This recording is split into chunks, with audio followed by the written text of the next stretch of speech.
Good morning, brothers and sisters. It's good to be with you today. I want to look at 1 Thessalonians 5, verses 12 through 24 this morning. This comes from the book of 1 Thessalonians. It was written to the church of the Thessalonians in God the Father and the Lord Jesus Christ. So this is in the town Thessalonica, and Paul wrote this letter to them. And so I just want to take a look at this today, and I hope it would encourage you. This is my prayer for us as a church, my prayer for myself, and I'll show you what I mean for that here in a bit. So we'll just start off here that this is written to the brethren. That's Paul and his missionary team, we request of you, brethren, and here's what he requested them, that you appreciate those who diligently labor among you. So let's just highlight. We want you to appreciate those that labor among you and have charge over you and give you instruction. So it's those who they diligently labor, and they have charge of you, and they give you instruction. This is your church leaders, your elders. He says, I want you to appreciate them. But he also says, I want you to esteem them highly in love because of their work. So the them is still these church leaders. And then he moves on to, I want you to live in peace with one another. So he's transitioning here from those who are over you to now we're going to look at this next section of the one another's, which would be the church there. So he says, we urge you, brethren, to admonish. Who are we to admonish? The unruly. We are to encourage the faint-hearted. We are to help the weak. And we are to be patient with everyone. So there's some who are unruly that would, could not get along with people, could not follow the leaders, for lack of a better way to say it, and they need admonished, they need corrected, right? There are faint-hearted people that need encouraged. They are discouraged, and so they need encouraged. There are people who are weak, that do not have the strength, so they need help from those who are stronger. And there's everyone who needs patience. So he's just giving this a lot of do's. So you have the do, appreciate and esteem your leaders. Do, admonish, encourage, help, and be patient with everyone. And he just keeps going on with the do's. He says, see that no one repays evil with evil. So if someone does something wrong and evil, don't repay them with evil, but instead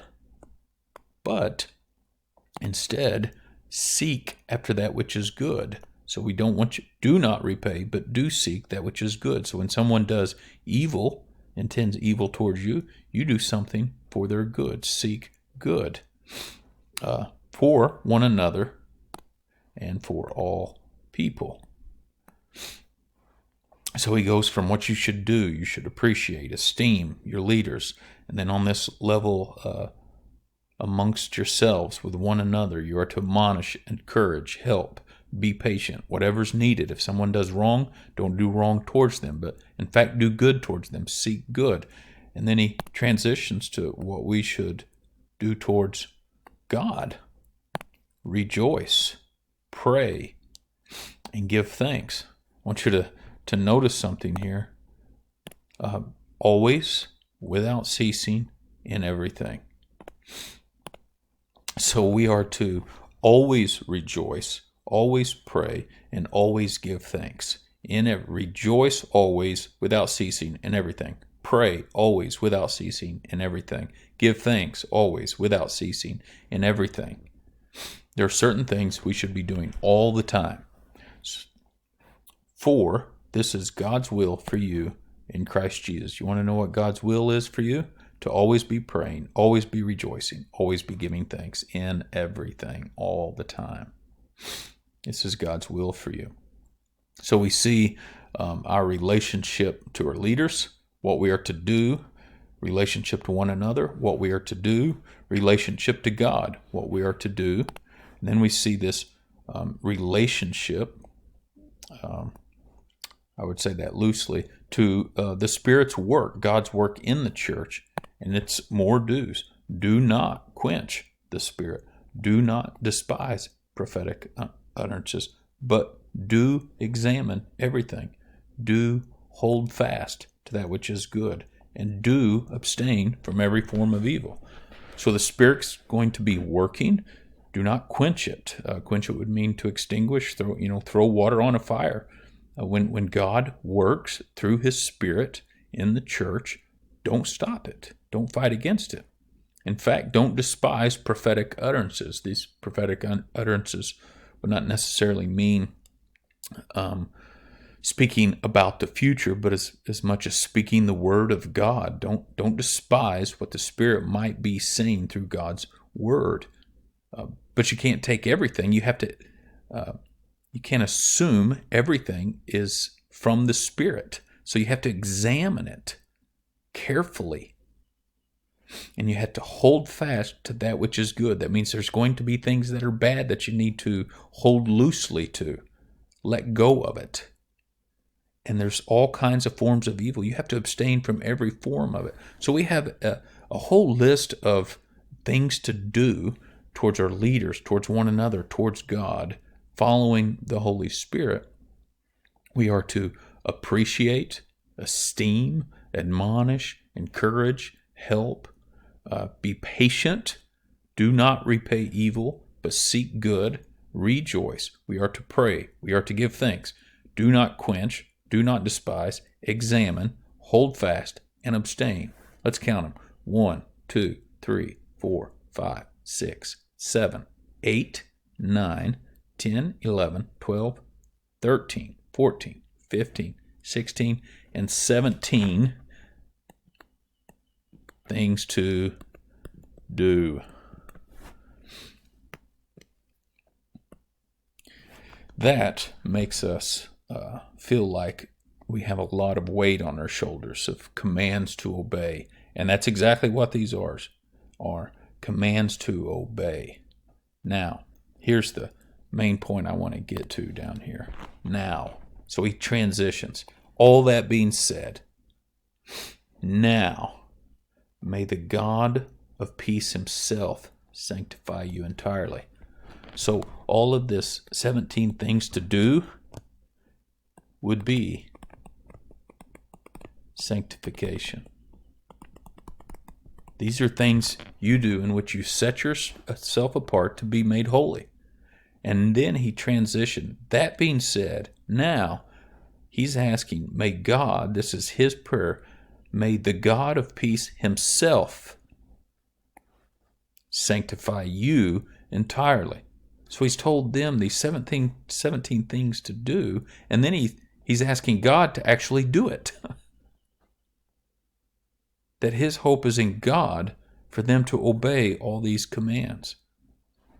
And he sets the bar high. He says, may your spirit, soul, and body, he's just wanting to talk about the completeness of you, may be preserved complete and without blame at the coming of our Lord Jesus Christ. So when Christ appears, his prayer are for them to be without blame, completely sanctified.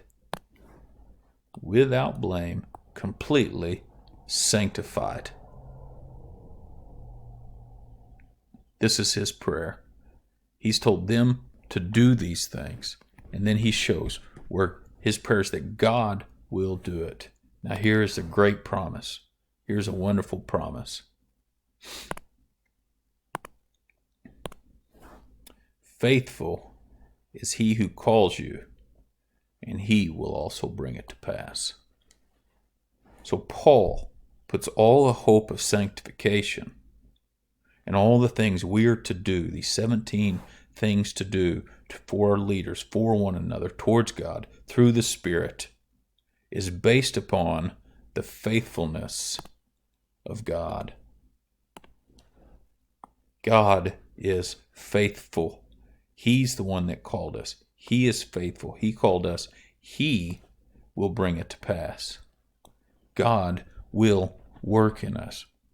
And the way that plays out in our everyday life is when we're struggling, when you have leaders like we have at Fellowship, being myself and pastors and deacons and teachers, right?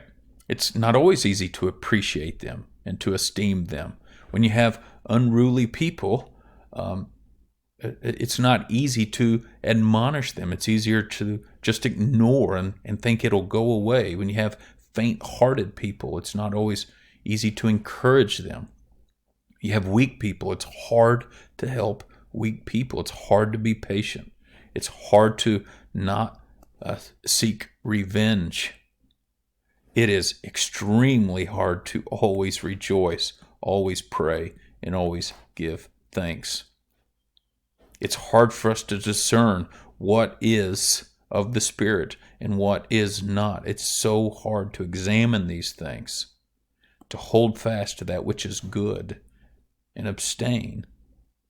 But he says God is faithful. He doesn't say, hey, Fellowship, hey, the church of the Thessalonians, you need to be faithful, which is what this all is. You need to be faithful. But he says, yes, you are commanded to be faithful and do these things. But our hope is that he is faithful. He called us. We did not call him. And he's actually going to do it. That's a great promise. When we feel like we cannot do it any longer, our hope is not in our ability to try harder. Our hope is in his faithfulness. His faithfulness to finish the good work that he started. And so if you're feeling hopeless, like you don't know if you're going to be sanctified, you feel like you have a lot of blame and you're never going to be complete, through faith,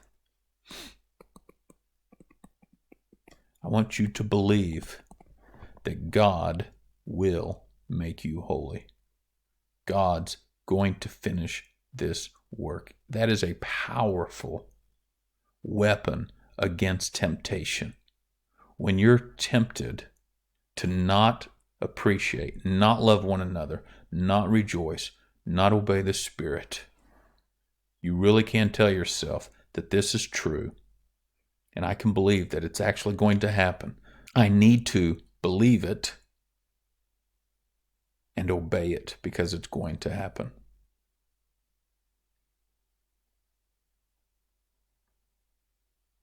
God is faithful. He will make us holy. Let me pray for us. Father in heaven, there's so much difficulty in our time right now with discerning in the church, how to treat one another, how to love one another when we're distant. It's hard to encourage. It's hard to rejoice. It's hard to appreciate, Father, but we believe that you have called us in Christ Jesus, and we believe that you will make us holy. As we're tempted to give up this hard fight of all the dues, Father, Christ Jesus has done, and it is finished. We have his Spirit, and you will complete your work. You are faithful, and you will finish the good work that you began in us. In the name of Jesus, amen.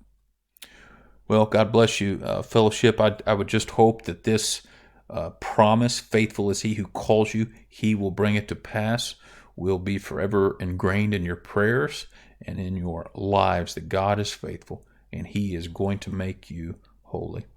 God bless you all, and happy Mother's Day to the mothers out there, and I hope all would appreciate and praise God for your mothers. God bless you all in the name of Jesus.